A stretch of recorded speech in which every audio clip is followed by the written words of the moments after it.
Bonjour tout le monde, on est le vendredi 7 juillet 2023. Les vacances approchent tout doucement. On le voit, hein, il y a moins d'agitation sur les marchés, sur les réseaux. Moi-même, bon, je surveille, mais c'est vrai qu'en ce moment il se passe pas grand-chose, mis à part un CAC 40 à moins 3% hier. Donc on va voir quand même que il y a eu du dégât sur nos small caps. Néanmoins, les valeurs que l'on surveille restent dans de bonnes configurations. J'en ai tweeté quelques-unes hier. Et c'est des configurations avec des baisses de volatilité, avec des supports qui tiennent toujours et toujours neutres actuellement. Donc on fera le point quand même sur nos valeurs. Donc c'est cette petite liste qui est là, hein. Donc on a notre CAC 40 et le CAC Mid et Small Caps qu'on va regarder rapidement en premier. Et puis voilà, on déroulera ensuite la liste. Vous le savez, hein, donc je publie régulièrement des graphes sur mon compte Twitter. Quand il y a lieu d'être, je ne publie pas pour rien. Quand il y a des choses intéressantes, je le fais. Sinon, bah voilà, je publie un peu plus tard. Vous avez mon site spéculateurmalin.fr où vous pouvez comprendre, découvrir, exploiter l'analyse graphique et technique. Donc je vous apprends tout ça sur des cours gratuits et qui sont dispo en ligne et évidemment avec mes deux livres numériques qui vous permettront d'aller bien plus loin. Allez, on commence tout de suite. Donc le CAC 40, il est là. On le descend. Alors, on va se remettre. Voilà, on va se remettre là. Alors, qu'est-ce qui s'est passé? Il s'est passé que hier, on a eu quand même un gap baissier avec moins 3% et qu'on est revenu sur notre fameuse zone des 7000, 7100, 7080 points. Donc, pour l'instant, ça tient et on le voit, on est en pleine indécision, hein. Donc, on fait ce qu'on appelle un quasi-doji. Un doji, c'est le cours d'ouverture et le cours de clôture qui sont identiques sur une période. Or là, ça ne l'est pas. Néanmoins, vu la taille des mèches de chaque côté, on a un corps qui reste tout petit par rapport à ces mèches. Donc on revient sur ce niveau qui est important, hein, les 7100, 7080 points. On fait une bougie d'incertitude aujourd'hui, donc voilà, on ne sait pas encore trop où le marché veut aller. Néanmoins, il y a du monde qui a répondu présent sur cette zone, c'est très bien, mais on sent que quand même il y a eu un peu de mal de fait sur cette bougie-là, un des moins 3. On voit par contre également que notre faisceau de moyenne long terme, lui, pour l'instant, tient le choc. Il tient le choc comme il l'avait fait la dernière fois, hein, fin 2022. Donc, pour l'instant, encore une fois, voilà, on reste quand même sur une tendance à très court terme qui est quand même baissière, hein, parce qu'on est quand même passé de 7400 à 7100 points. Mais néanmoins, on reste également dans un range, hein, dans ce range des 7400 7100 points. Donc du coup, voilà. Qu'est-ce qui adviendra lundi? Je ne sais pas, mais ça n'empêche que, voilà, pour l'instant, on est quand même neutre, mais avec un biais baissier. On le voit, le récit est faiblard, hein. Il est à 40 quasiment. C'est vraiment la borne basse de la phase baissière, hein, parce que moi, j'estime qu'entre un RSI entre 40 et 60, on est neutre, hein. La neutralité parfaite est à 50, mais on a quand même un petit peu de latitude de chaque côté. Donc, pour moi, tant qu'on ne repassera pas les 7300 points, quoi qu'il arrive, on prend plus le risque d'aller voir de nouveau, cette fois-ci maintenant, les 6800 points, si jamais les 7100 ne tiennent pas. Maintenant, s'ils tiennent, eh ben, on continuera de latéraliser, mais à moyen terme, on voit quand même que depuis le printemps, il ne se passe pas grand-chose.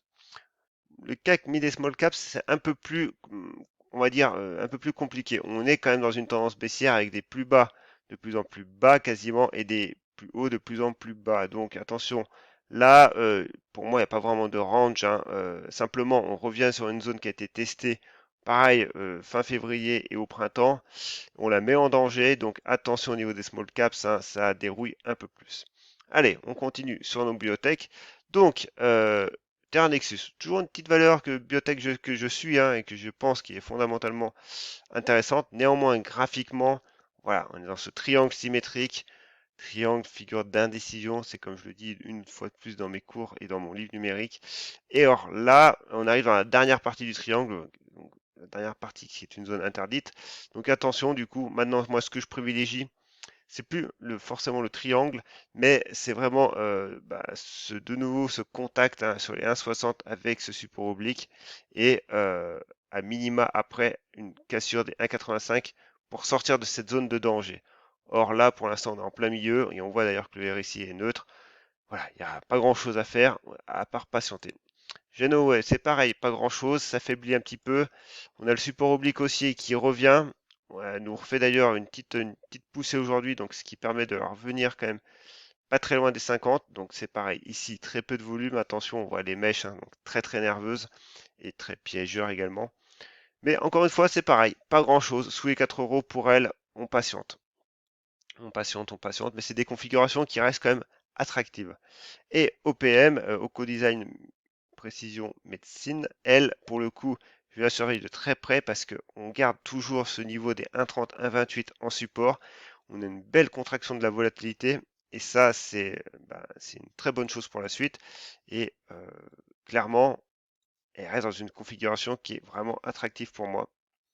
Avec un premier niveau, un premier pivot court terme sur les 1,34. Donc là, clairement, on va zoomer un petit peu plus et on va se mettre en 4 heures. Et en 4 heures, on voit qu'on a vraiment une baisse de la volatilité. On a tous nos faisceaux qui se contractent de nouveau, comme on avait eu ben, fin mai. Hein. Donc voilà, clairement, on commence à surveiller de près une sortie par le haut sur la 1,34. Et bien, évidemment, également, il faut tenir ces 1,28. Configuration qui est vraiment intéressante. Du coup, allez, on continue. Serge Ferrari, donc j'ai publié pour elle sur Twitter. Voilà.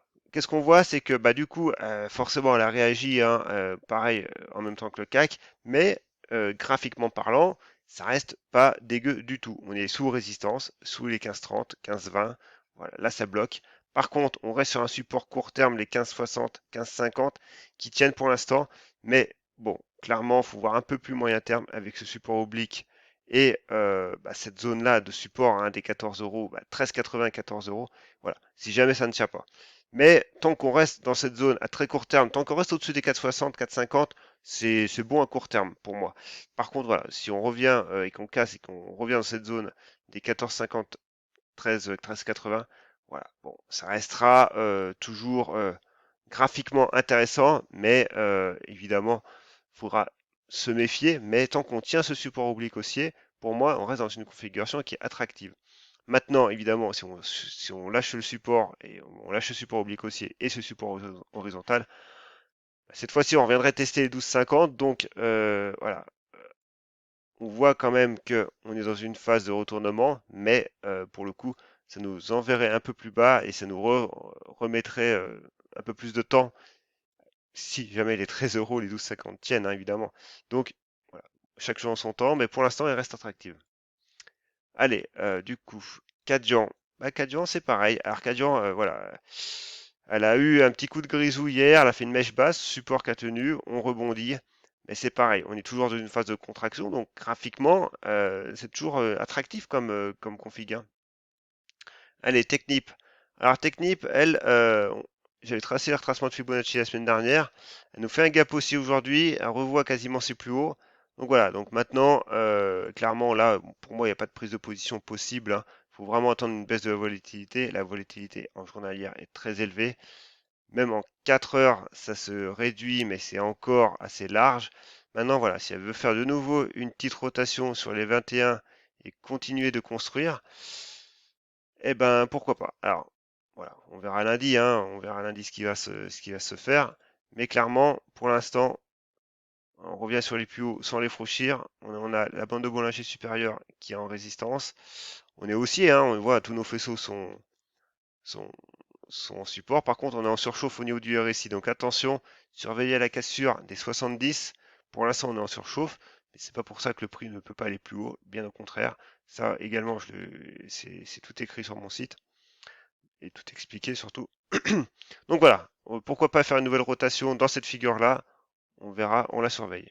Allez, XFAB, bon, pas grand-chose pour elle. Pareil, le prix baisse en volatilité, hein, ce qui est pas mal. Alors du coup, là, on voit, on est sur une zone de résistance moyen terme, mais à plus court terme, bah, cette zone coïncide, évidemment, cette zone court terme coïncide avec cette zone moyen terme. Et on peut commencer à esquisser, pourquoi pas, une zone de range hein, entre les 9,30 et les 10 euros, hein, 10,20. Et pourquoi pas un triangle ascendant. Donc pour l'instant, il n'est pas franchement parce qu'on a le point d'accroche qui est moyen, mais néanmoins, on reste quand même dans une zone où la volatilité se comprime de nouveau, où à moyen terme, bah déjà, on est neutre en journalier, en 4 heures, là on est en 4 heures, et en journalier, on voit que justement, voilà, les bandes de Bollinger se contractent, donc encore naviguer un petit peu dans cette zone et on aura un pivot qui sera quand même magnifique pour la suite. Parce que si on se remet cette fois-ci en hebdomadaire, on voit quand même qu'on est sur des plus hauts.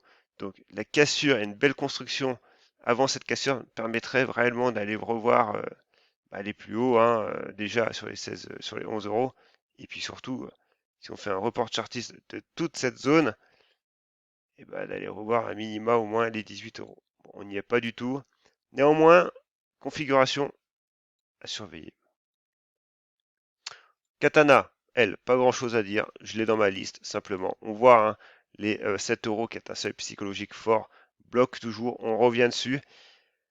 Là, ce qui est intéressant de voir, c'est surtout toujours cette contraction de la volatilité qui commence à se mettre en œuvre. On voit que ça y est, la bande de Bollinger inférieure commence à se contracter. Donc, si on a un nouvel échec, on commence à de nouveau construire quelque chose qui est potentiellement sympa. On a une figure en triangle ascendant qui peut se mettre, une figure moyen terme. Donc là, celle-là, il faut la voir en hebdomadaire. Donc, en hebdomadaire, voilà, on aurait ça. Avec un premier pivot sur les 7 euros, mais toujours un pivot moyen terme sur cette grande zone des 7,80, 7,70, 7,80. Et voilà. Allez, Meta Advertise. Alors, elle, pareil, on voit qu'elle a subi le contre-coup d'hier hein, avec la baisse du CAC 40 et la baisse généralisée, mais que néanmoins, on reste quand même dans une configuration elle aussi attractive, neutre, et avec une zone de support, alors que je peux peut-être recaler un tout petit peu, ouais, quoique même pas spécialement, non, on va garder les mèches, avec une zone de support des 1,40 qui est toujours valide. Voilà. Si jamais on casse cette zone, on irait retrouver le bas du range hein, sur les 1,17. Mais pour l'instant, ça tient encore. BK Hertz, c'est pareil. En fin de compte, on l'avait un peu perdu de vue, entre guillemets, mais au final, le prix continue d'évoluer. Il évolue toujours dans un range, hein, en soi, en fait. Hein. On revient sur le haut du range. Alors là, c'est pareil. Pour le coup, là, il n'y a pas vraiment de direction. On est vraiment dans un range. Pour moi, il n'y a pas de baisse de volatilité, donc attention quand même. J'attends quelque chose de plus clair sur ce point-là. Ce que je vois simplement en hebdomadaire, c'est quand même qu'on a un support oblique qui veut se dessiner. Donc, on a un premier pivot sur les 43, 43,20. Par contre, attention, n'oubliez pas qu'ici, on a quand même une zone de résistance moyen terme sur les 46. Et enfin, notre dernière valeur, Ribert. Alors Ribert, après notre poussée, cette poussée là hein, que j'avais magistralement loupée encore une fois, sur de début juin, hein, il y a un mois, voilà, le prix consolide et se relance un petit peu. Néanmoins, voilà, on est dans une phase de consolidation, et une consolidation qui est saine. Donc les 50%, on les a pas tout à fait atteints et qui correspondaient à notre zone de breakout un peu plus moyen terme hein, sur les 1,91. Néanmoins, le prix, alors je vais supprimer juste les ratios, le prix commence à se contracter. Alors, on va se mettre en 4 heures. Alors, tac. Et en 4 heures, ce qu'on voit, c'est que on avait une zone là qui se dessinait. Donc on est dedans. Attends, voilà, mon PC rame un peu là. Et puis, on a cette zone basse voilà, de support plus court terme, mais surtout, on a un support oblique qui commence à se dessiner. Donc celle-là, je vais la supprimer pour plus de clarté. Donc maintenant, soit on revient direct en mode fusée sur les plus hauts, hein, sur les 2,35, soit on échoue sur ces niveaux-là actuels, hein, les 2,25, on refait une dernière rotation, ce qui permettrait vraiment de consolider de nouveau ce faisceau de moyenne et d'avoir de nouveau un pivot, cette fois-ci un peu plus sûr au niveau des probabilités pour pouvoir de nouveau prendre position et surtout mettre un niveau de stop qui pour l'instant reste quand même sur les 2 euros. Quoi. Donc voilà, une dernière rotation avec un stop plus court sur pourquoi pas les 2,10 si jamais le prix voilà, veut tenir à peu près cette zone. Là on voit hein, cette zone là. Alors pour l'instant c'est une simple hypothèse. Mais si le prix veut réellement tenir et nous faire pourquoi pas une mèche hein, sur cette zone et repartir, eh ben toujours à surveiller. Voilà, c'est tout pour cette semaine, une petite vidéo. La semaine prochaine, on sera le 14 juillet, donc je ne sais pas si je pourrai la faire. Et puis bon, comme tout le monde, je pense, les vacances vont s'installer. Moi, j'en profite pour travailler sur le site, pour travailler mes offres, pour travailler mes cours que je vous mets à disposition. Donc voilà, moi, le travail ne s'arrête pas, il est simplement moins visible. Je publierai toujours également de temps en temps sur Twitter. Et puis, si vous êtes toujours à la fin de cette vidéo, eh ben, merci à vous de me suivre jusqu'à la fin. N'hésitez pas à me mettre un petit pouce en l'air et à vous abonner si ce n'est pas déjà fait pour voilà, me montrer que ce travail vous plaît. Donc merci à vous et je vous dis à la prochaine. Bye.